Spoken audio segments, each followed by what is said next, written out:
another agent, Pat Webb. Pat was an explosives agent. So we kind of opened the door just a bit to the cabin.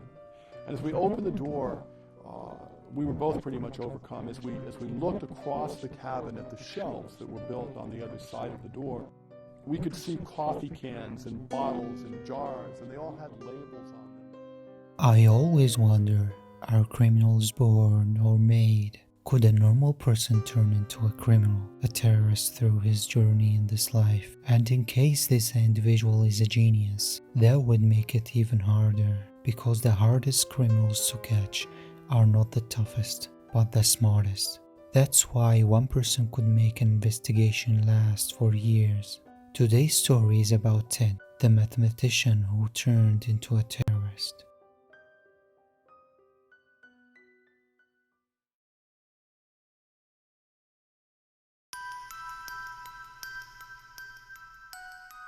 Kaczynski was born on May 1942 in Chicago, Illinois. He was the oldest child of a Polish-American couple, Wanda and Theodore. As a baby, he had an allergic reaction to some medication and spent time in isolation while recovering. Some reports indicate that he had a noticeable change in personality after being hospitalized. The arrival of his younger brother, David, also had a strong effect on him. When he was a child, the family moved out of the city to Evergreen Park, a suburb of Chicago. His parents pushed him hard to achieve academic success. Kaczynski skipped 2 grades during his early education. He was smaller than the other kids and regarded as different because of his intelligence. In 1958, when he was 16 years old, he entered Harvard University on a scholarship, and there he studied mathematics and was part of a psychological experiment conducted by Professor Henry A. Murray, in which participants were subjected in extensive verbal abuse. This experiment thought to have been a factor in his later activities. After graduating from Harvard in 1962, he continued his studies at the University of Michigan. There he taught classes and earned his doctorate degree from the university in 1967, then moved west to teach at the University of California. There he struggled delivering his lectures and often avoided contact with his students. Then he suddenly reassigned from his assistant professorship in 1969. By the early 70s, Kaczynski had given up his old life and settled in Montana. He built himself a small cabin near Lincoln, where he lived in near total isolation, hunting rabbits, growing vegetables, and spending much of his time reading. While living this survivalist lifestyle, he developed his own anti-government and anti-technology philosophy. In 1978, Kaczynski moved back to Chicago to work in the same factory as his brother. While there, he had a relationship with a female supervisor, but things didn't work out.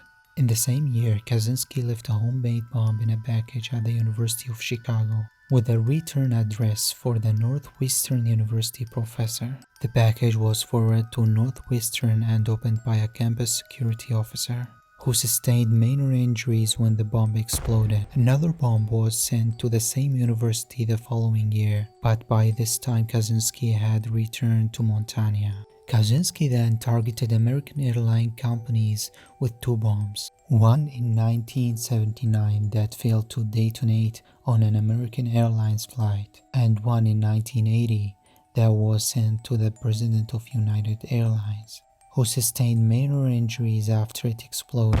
Working with the U.S. Postal Service and the Bureau of Alcohol, Tobacco and Firearms, the Federal Bureau of Investigation started up a task force to look into these mysterious attacks. The case was known by the acronym Unabomber, which stood for University and Airline Bombing, eventually came to be known as the Unabomber. By 1982, Kaczynski's bombs were more destructive. That year, a secretary at the Vanderbilt University and a professor at the University of California both sustained serious injuries from his explosive packages.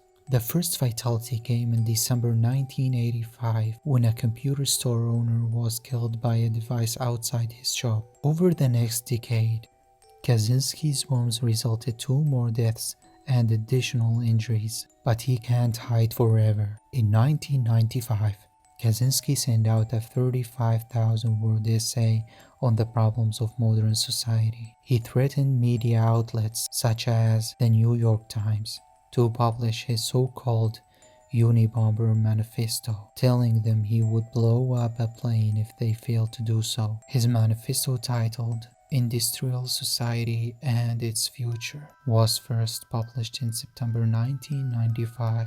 Kaczynski's sister-in-law, Linda Patrick, read the manifesto and encouraged her husband to do so. There, David recognized the writing style and some of the ideas of his brother. In early 1995, David shared his suspicions with the FBI, and in 1996, federal investigators arrested Kaczynski at his cabin in Montana. At his cabin, they found one completed bomb, other bomb parts, and about 40,000 pages of his journals, in which he described his crimes in detail. By 1998, Kaczynski was sentenced to prison for life for his actions. I will leave you the resources of the story in the description, where you can read more details about the story. I hope you enjoyed today's video. There are more stories coming, so be sure to follow me. And until next time.